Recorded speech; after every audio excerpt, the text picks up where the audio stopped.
Most welcome students. यदि ज्यादा number पाने की है इच्छा तो डीजे सच्चन से जरूर लीजिएगा शिक्षा।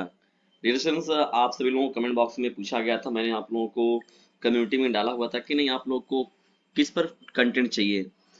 तो मैक्सिमम विद्यार्थियों ने जो ये अपना डिस्कशन दिया हुआ है, उन्होंने अपने विचार दिया हुआ है कि उन्हें मोस्ट इंपॉर्टेंट प्रश्नों की सीरीज चाहिए। यानी 2024 के लिए मोस्ट इंपॉर्टेंट प्रश्नों की जितनी भी श्रृंखला है वो उन्हें चाहिए यूपी बोर्ड एग्जामिनेशन के लिए। तो ड्यूरेशन बने रहिए, एकदम जबरदस्त ये सेशन होने वाला है आप सभी लोगों के लिए, वाणिज्य कक्षा 10 के विद्यार्थियों के लिए बहुत ही महत्वपूर्ण ये सेशन ड्यूरेशन।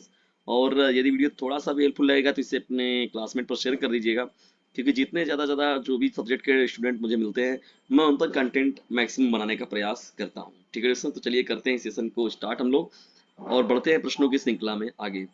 देखिए डिस्टेंस, यहाँ पर वाणिज्य का ये सेशन है आप लोगों का बहुत ही मोस्ट इंपॉर्टेंट। और यहाँ पर देखिए जो पहला हम लोग का प्रश्न देखिए क्या शामिल किया गया मोस्ट इंपॉर्टेंट प्रश्नों की श्रृंखला में। आदित्य व्यय क्या है? बहुत ही इंपॉर्टेंट है, आदित्य व्यय क्या है, ये पहला आप लोग का प्रश्न है। देखिए दोस्तों, आदित्य व्यय का क्या मतलब होता है? आदित्य व्यय से आशय ऐसे खर्चे से है जो कि हमने इस वित्तीय वर्ष में इस हमने क्या किया इस वित्तीय वर्ष में है किंतु अभी तक चुकाया नहीं है। मतलब क्या क्या, जैसे वित्तीय वर्ष जैसे हम लोग डिसाइड कर लेते हैं कि यहाँ 1 अप्रैल से 31 मार्च तक का जो समय होता है वो वित्तीय वर्ष होता है। तो मैंने क्या किया, उस जो भी व्यय किया है वो खर्च कर दिया मैंने इसी समय में, यानी इस वित्तीय वर्ष में हम लोगों ने उसको खर्च कर दिया है, लेकिन अभी तक उसे चुकाया नहीं गया है। तो उसे हम लोग कहते हैं अदत्य व्यय कहते हैं। क्या कहते हैं? अदत्य व्यय। ठीक है, ये इंपॉर्टेंट है, पूछा हुआ प्रश्न एडिशन। और देखिए हाफ ईयरली के भी जो मोस्ट इंपॉर्टेंट प्रश्न निकला है उन प्रश्नों को ध्यान में रखते हुए आप लोगों का कंटेंट बनाया जा रहा है। देखिए हाफ ईयरली से जो पेपर होता है आप लोग का, तो हाफ ईयरली से मैक्सिमम मान के चलिए कि आपको 50 से 60% जो होगा आपके प्री बोर्ड में जरूर देखने को मिलेगा। और प्री बोर्ड से 60 से 65% मान के चलिए कि 65 क्या 70% मान लीजिए कि वो आपका समझ लीजिए बोर्ड ही है। तो ठीक है डिस्कस, तो मैक्सिमम प्रश्नों की श्रृंखला को रिपीटेशन होने वाला है। आप लोगों को बस करना क्या है, सजाकर थोड़ा सा लिखना है। ठीक है, और कैसे बेहतर से बेहतर तरीके से आप नोट्स दे सकते हैं, एग्जामिनर को प्रभावित कैसे कर सकते हैं, ये आपका काम है। ठीक है, जो हमारी तरफ से रहेगा वो हम पूरी तरीके से प्रयास करेंगे आप लोगों के लिए। चलिए, बैंक से क्या आशय है? देखिए दूसरा मोस्ट इंपॉर्टेंट प्रश्नों की श्रृंखला में जब लोग बढ़ते हैं तो बैंक से क्या आशय है, बहुत ही इंपॉर्टेंट प्रश्न है ये, वीडियो को ध्यान से देखिएगा। बैंक से क्या आशय है? देखिए बैंक के बारे में लोग अगर बात करें तो देखिए वित्तीय संस्था, जानते ही है कि वित्तीय का मतलब होता है लेन देन, पैसा का जो होता है इकोनॉमिकली जो होता है, पैसे का जिसमें हिसाब किताब होता है, ऐसा घर जिसमें कि पैसे का ही पूरा काम केवल होता है, उसे हम लोग बोलते हैं वित्तीय। ठीक है, वित्तीय संस्था।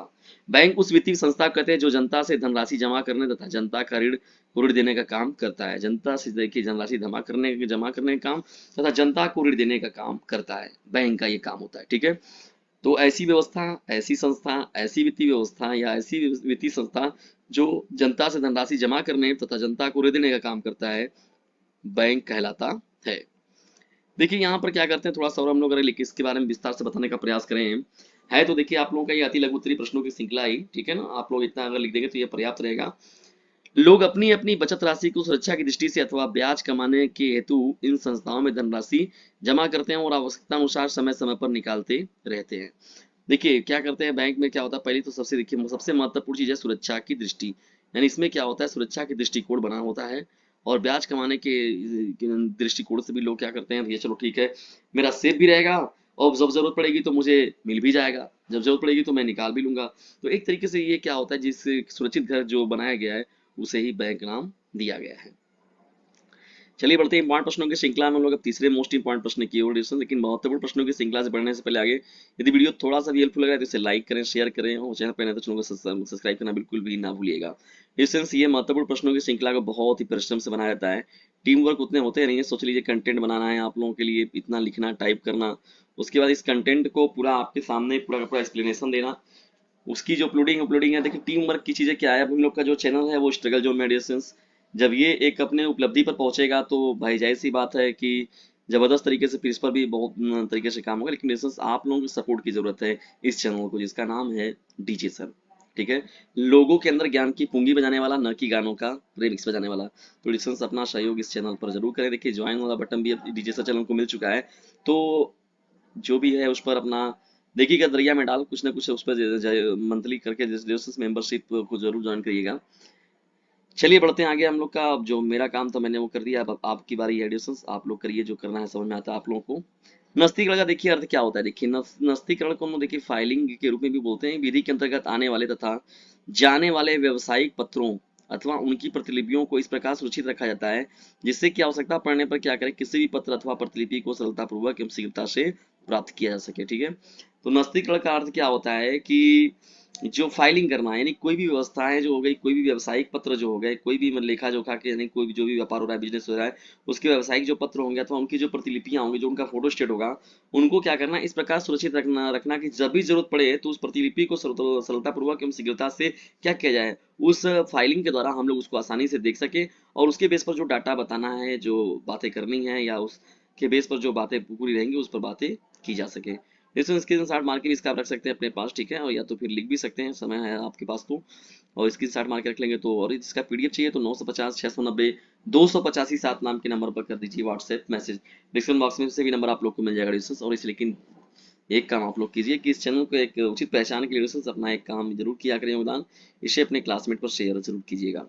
समय व श्रम बचाने वाले 5 प्रमुख यंत्रों के नाम बताइए। बहुत ही मोस्ट इंपॉर्टेंट प्रश्न है, हर बार के सेट में पूछा जाने वाला प्रश्न है कि समय और श्रम को बचाने वाले यंत्र कौन कौन से हैं।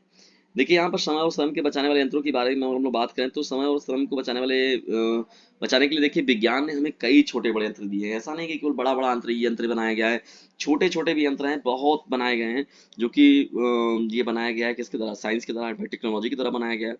जैसे कि टाइप राइटर हो गया, ठीक है, टेलीफोन हो गया, डिक्टाफोन हो गया, कैलकुलेटर हो गया, फोटो स्टेट हो गया, मशीन हो गया आदि। और सबसे महत्वपूर्ण अगर देखा जाए तो ये आप लोगों का मोबाइल है।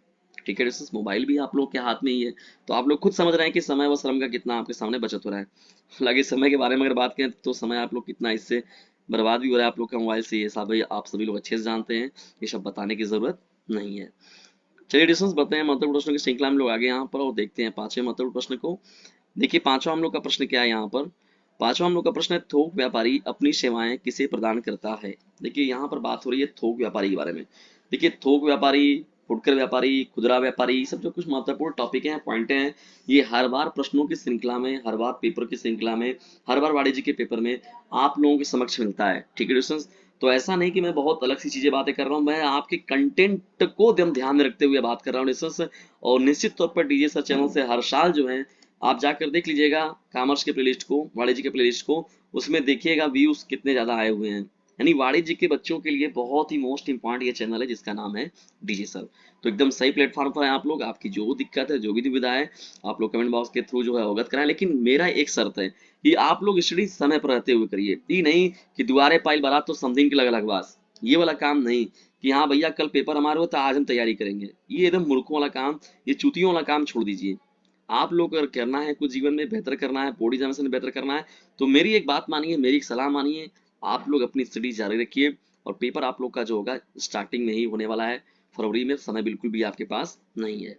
देखिए थोक व्यापारी अपनी सेवाएं, देखिए थोक व्यापारी क्या करता है, खुदरा खरीदारी प्राप्त करके और भारी मात्रा में सामान प्राप्त करके एक कड़ी के रूप में काम करता है। थोक व्यापारी निर्माताओं को देखा जाए, खुदरा विक्रेताओं को देखा जाए तो बीच की उसकी एक कड़ी होता है। ठीक है, जो बनाने वाले लोग हैं और जो फुटकर बेचने वाले हैं उनके बीच की एक कड़ी भी है। वे खुदरा विक्रेताओं से आदेश एकत्र करके कार्य करते हैं और निर्माताओं को आदेशों को पारित करते हैं ताकि वे थोक मात्रा में खरीदारी कर सकें। ठीक है, इस तरीके से क्या करते हैं, वो लेकर इस तरीके से मीडिएटर का काम करके वो व्यापार को आगे बढ़ाने का काम करते हैं। तो दोस्तों देखिए ये महत्वपूर्ण रूप से अति लघु उत्तरीय प्रश्नों की 5 महत्वपूर्ण प्रश्नों की श्रृंखला पर बात किया गया आप लोगों के साथ। ये महत्वपूर्ण प्रश्नों की श्रृंखला आपको कैसी लगी इसके बारे में कमेंट बॉक्स में जरूर बताइएगा। और यदि वीडियो थोड़ा सा भी हेल्पफुल लगा हो तो इसे लाइक करें, शेयर करें और चैनल पर नए चैनल को सब्सक्राइब करना बिल्कुल भी ना भूलिएगा। और याद रखिएगा यदि ज्यादा नंबर पाने की इच्छा तो डीजे सर चैनल से जरूर लीजिएगा शिक्षा। लेकिन एक काम जरूर कीजिए, डिस्टेंस इसे अपने क्लासमेट पर कर दीजिए शेयर, क्योंकि अब आ रहा है धीरे धीरे बोर्ड एग्जामिनेशन आप सभी लोगों के नियर। खुद भी लाभ उठाइए इस चैनल का और दूसरों को भी लाभान्वित कीजिए अपने इस फेवरेट चैनल डीजे सर से।